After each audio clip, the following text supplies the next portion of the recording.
huizen niet langer. De vogels verloren hun stem. De nacht raakt de ochtend zachtjes aan. Het is krekt of er haar zuntje stuttert. Het vale licht schijnt.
Het lam verliest haar wol onder de torre toepen van de beer. Het bos, haar bladeren vallen uit.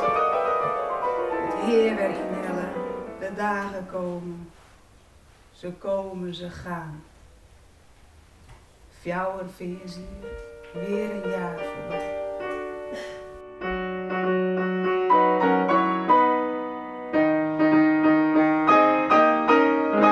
Enrico Paci is heel stikkenspielje van Liest. En die ben eigenlijk baseren op al die gedichten van een oude Franse Alphonse de Lamartine, poëet. En ik heb bezocht om daar een interpretatie van te maken.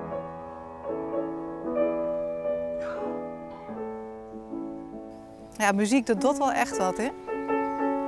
Ja, vind ik wel. Dat ierpent echt. Ik bedoel, de kist ien helemaal net. En hij verstiet mij net en ik versteer hem eigenlijk net. Ik ken de stik en ik net goed. Maar toch, de manier waarop hij speelt, hebben toch een soort universele taal en contact. Ja, het is heel bijzonder. Ja.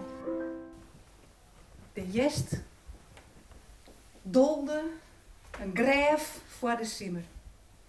En de winterwien gierde zo bang.